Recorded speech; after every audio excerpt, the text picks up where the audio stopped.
Well, Qatar's Prime Minister has spoken in the last hour at the opening ceremony of the Doha Forum, saying that he will continue the pressure for a truce. We will continue pressuring the parties, despite each party aims to destroy the others.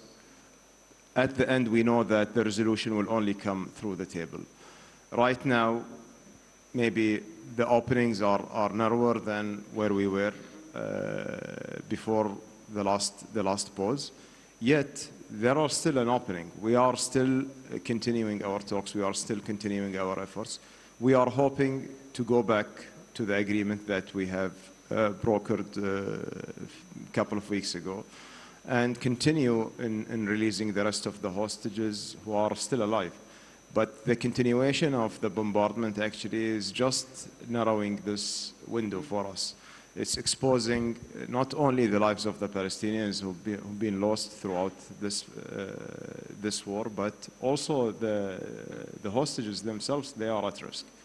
So I believe that the only way forward for this to end is through a negotiation table. It will never, no one, go back, I mean, historically, with all wars, all conflicts, none of them being achieved its result in the battlefield.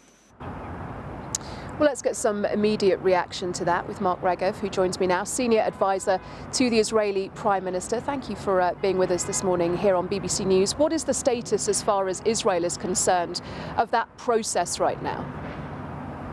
So the process actually works very well, and the Qataris were involved, the Egyptians, and most importantly, the Americans. And through that process, we got over 100 people out.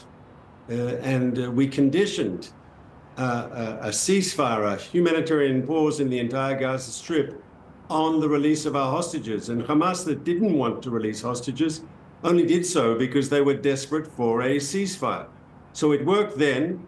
It could theoretically work again in the future.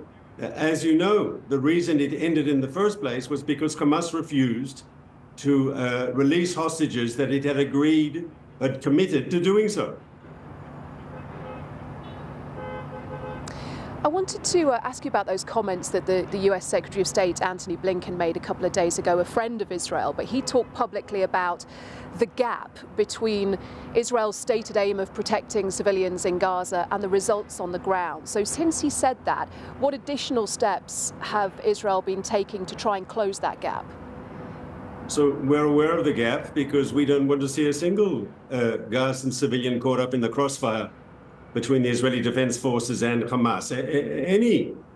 Any civilian killed unnecessarily, that is a tragedy and shouldn't happen. And we hold ourselves to a high standard, and we're making and continue to make a maximum effort to keep civilians out of crossfire. And that's why we've urged civilians, and as you reported at the beginning of this broadcast, we've urged civilians in central Khan Yunis today, please, there's going to be difficult fighting there. Please leave the area, move to safer zones, get out of harm's way. We don't want to see you caught up in the crossfire between us and the Hamas gunmen. I wanted to ask you, this will be a lengthy question, but bear with me because I think it's an important one. Now, this obviously began on the 7th of October, this particular war, with those brutal atrocities that were carried out by Hamas against civilians in southern Israel. There have been some strong accusations that have been levelled at Israel since then about the death toll in Gaza. Now, according to the Hamas-run health ministry, more than 17,000. I know that's a figure that you dispute, but there is a body of evidence that shows that women and children are being killed.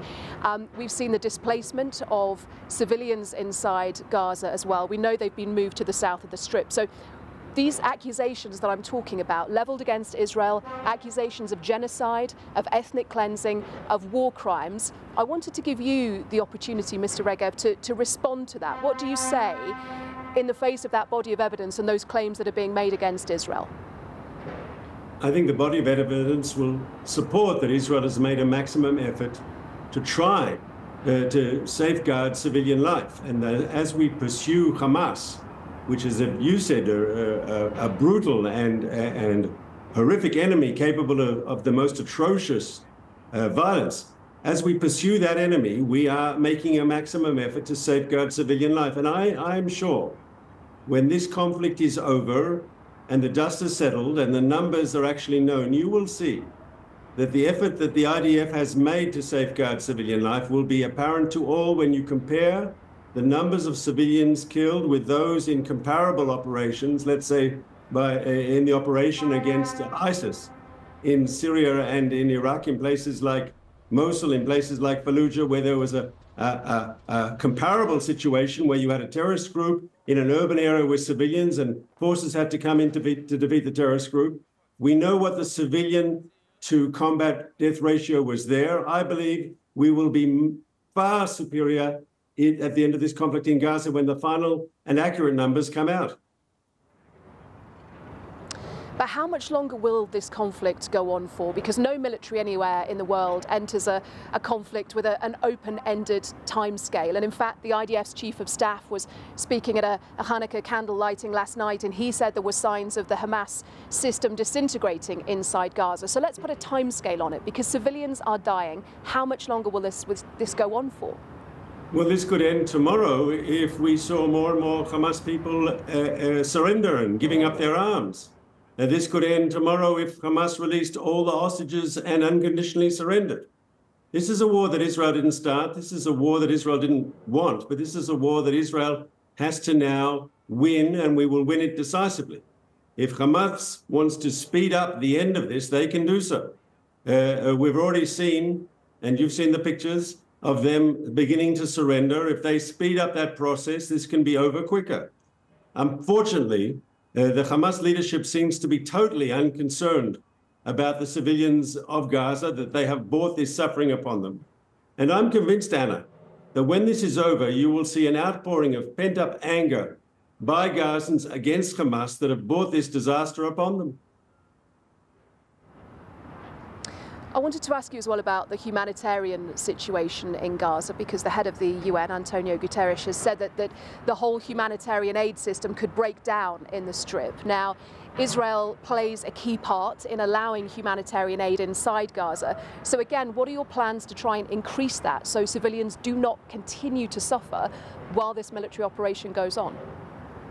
So we're working closely with the relevant organizations to try to expedite humanitarian support for the people of Gaza. As you know, at the first week of this war, the Israeli cabinet took a decision that there would be no limitations whatsoever on water and food and medicines going into the Gaza Strip. And we've got a situation today where trucks that have passed the Israeli security inspection, and people understand that we have to have those inspections because we don't want to see Hamas bring into Gaza weapons and other material for their war machine. But trucks that we have authorized to enter Gaza and who have passed the Israeli security inspection are still being held up there in the south at the crossing.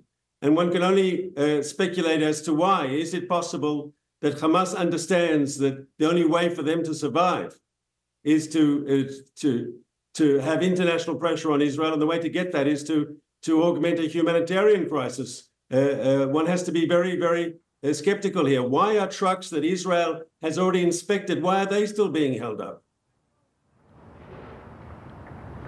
Part of the problem here, though, Mr. Regev, isn't it, that and you talk about the fact that civilians suffer as a result of Hamas, and they do. But the problem is civilians don't have the power to control what Hamas is doing in Gaza. They are onlookers to all of this. You know, many of them didn't vote for Hamas, are too young to have voted for Hamas. And you know, if you want to make Israel different to Hamas, you need to consider those civilians in a way that Hamas maybe doesn't. Well, I've been arguing all along and throughout this interview that the steps we have taken to safeguard civilians are almost unprecedented. The fact that we send warnings and ask people to leave neighborhoods where we know there's going to be fighting. I mean, we're giving information to the enemy in advance, but we're doing so because we are wanting to safeguard civilians. Now, I know the people of Gaza are going through a difficult time. War is never easy. War has never been without innocent people getting hurt. That's a sad reality. But having been forced to fight this war, Israel is making a maximum effort to safeguard Gaza's civilians. And I'll say the following: when this is over and Hamas has been defeated, ultimately the people of Gaza will themselves be better off because they will get a government, a regime that will worry about and care about their own well-being much more than this group of Hamas terrorists who've orchestrated this disaster.